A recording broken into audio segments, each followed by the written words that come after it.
Originating in ancient Athens, Stoic philosophy quickly became the antidote to a life ruled by desire, lust, primal bloodshed, and constant war. The Stoic philosophy was designed to teach its adherents how to manage their emotions, become more disciplined, and develop into admirable, virtuous men. 2,300 years later, and the philosophy seems more applicable than ever. New self-help books and courses are published each year, promising to help you develop discipline and virtue. However, they tend to neglect the downside of this philosophy, not only forgetting what sparked its creation, but also leaving out its realistic limitations. Today, we will be exploring the purpose of Stoic philosophy, its foundations, and its shortcomings. Then we will discuss methods to understand one's emotions that will actually aid in one's development of the Stoic principles by identifying the source of unwanted desires and emotions.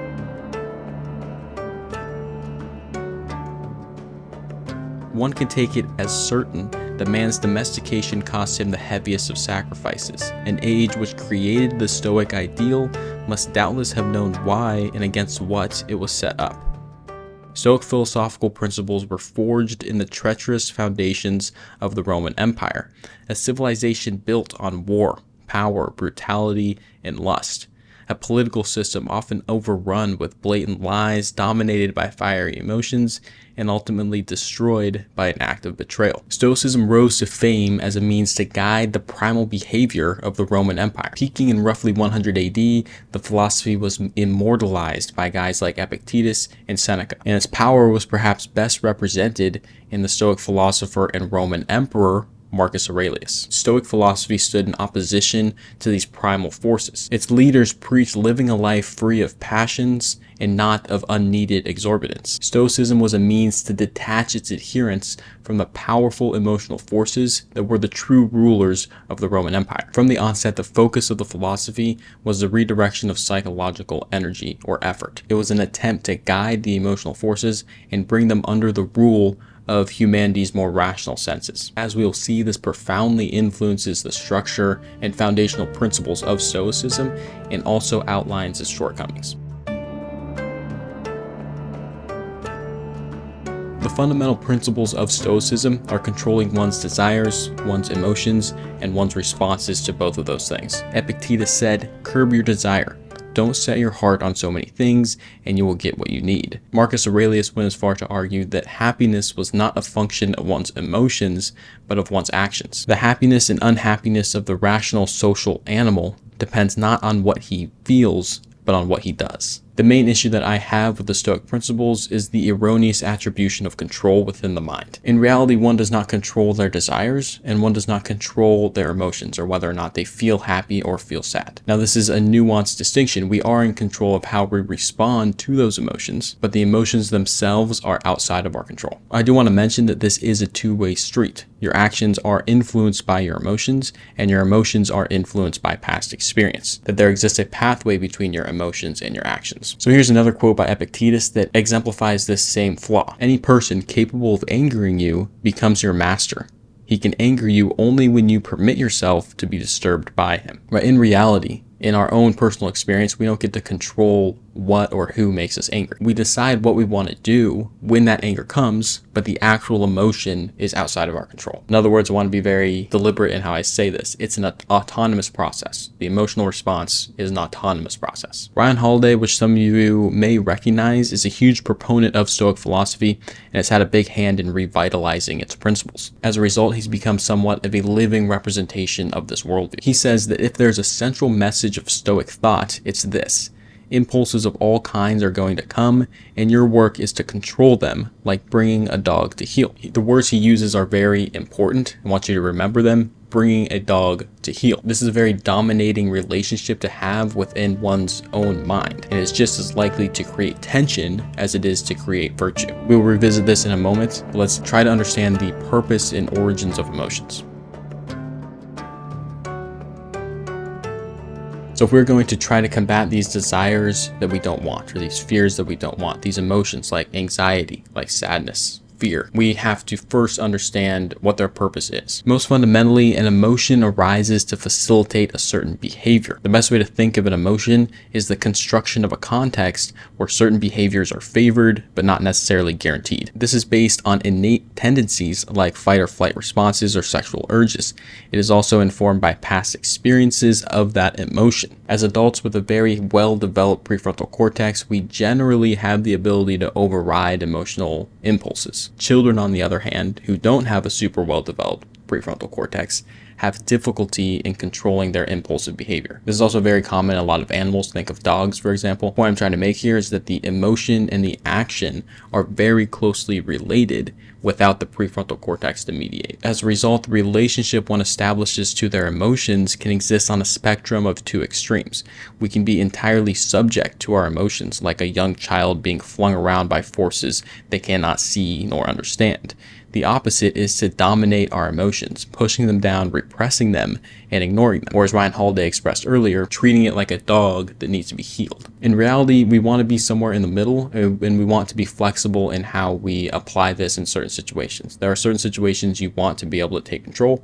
There are others that you don't want to be. So the goal of the practices that I'm going to talk about in the second half of this video have to do with exploring that emotion and identifying why it's rising up in the first place, instead of the Stoic focus, which is the response to the emotion. The idea is that these practices over time will enable you to completely eradicate, or at least attenuate, the emotion coming up in the first place, whether it be anxiety, fear, sadness, whatever it may be. And we utilize these emotions in these practices I'll mention as a roadmap rather than an aversion. This ideally will result in the emotion no longer arising, rather than teaching yourself to respond to it when it does. You're like getting it at a more primordial, more foundational stage. Emotions, fears, anxieties, desires, they can be explored by oneself in a variety of different ways. The overall kind of experience that we're going to go through is recollection, exploration, and integration. The first method we're going to talk about is emotional integration meditation. And this is something that's existed in a ton of different forms throughout history, but this is kind of a very broad one. The goal here is to reactivate the emotion that you're trying to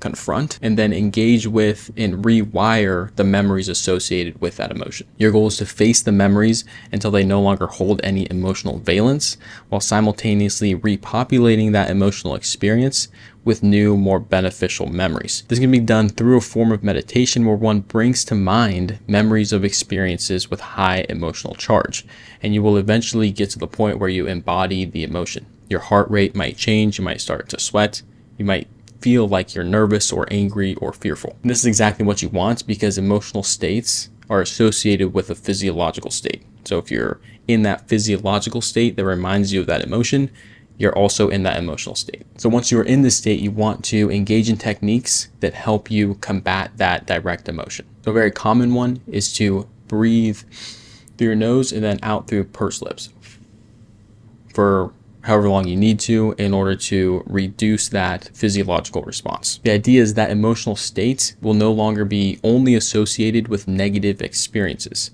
Instead, you're repopulating your mind with experiences where you have calmed yourself down, where you feel at ease. And that's when that emotion does arise in the future, it's associated with that calmness. Alchemists called this process calcination, as is similar to putting your hand over fire.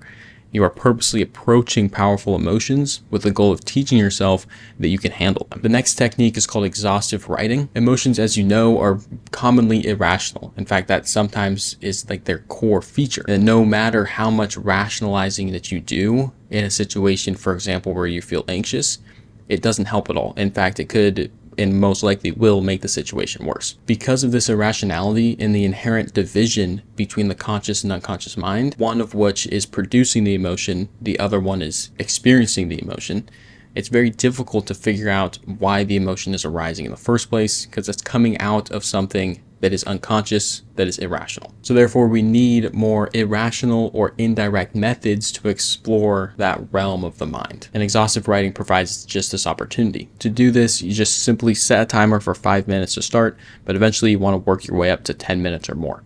Grab a pen and paper or your computer or phone and simply begin to record your thoughts.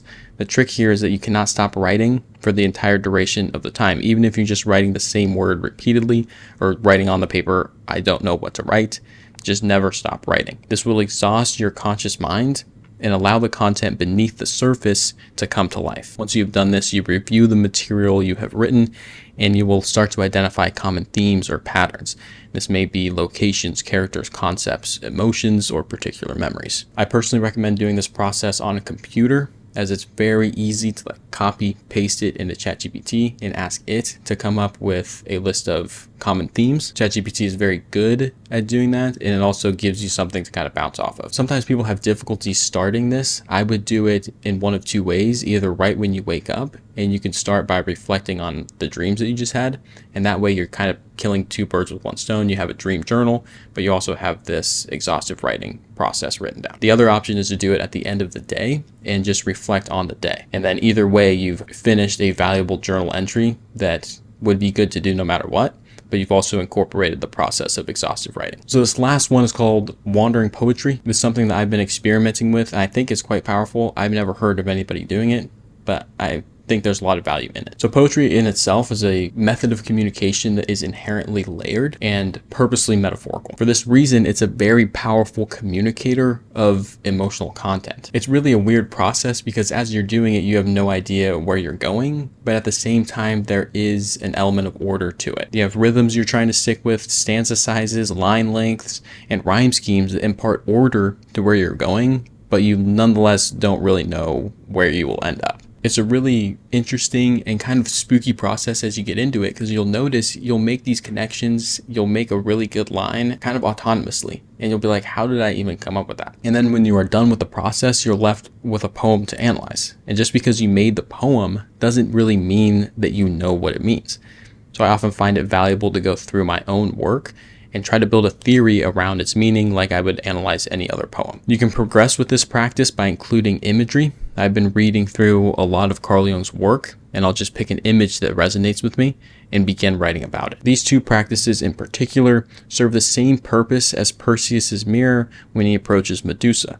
Medusa, being a representation of the unconscious, cannot be directly engaged with. Instead, we can only see her through the reflection on the polished mirror. Your disordered writings and enigmatic poems are Perseus's shield that reflect Medusa. In other words, they are the guides to the inner world. These methods should be utilized in conjunction with Stoic principles to first explore and truly understand the emotions that you're trying to rewire, that you're trying to confront. I also want to say that the true power of these practices comes with consistency. If you have hundreds of different entries that you've created, you can go back and find patterns that may last over years, giving you a really good idea of what lies beneath the surface of your conscious mind. I also do want to say that if you're someone that's easily influenced by very powerful emotions, the Stoic principles can be very helpful. However, if you're looking to prevent the emotion from arising in the first place, then I think these practices are better. Now, I want to leave you with some of my favorite quotes that emphasize the importance of this process. To cherish secrets and to restrain emotions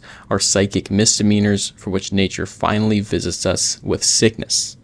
Unexpressed emotions will never die. They are buried alive and will come forth later in uglier ways. If you're interested in learning about the scientific reality and impact of repression, you can check out this video here.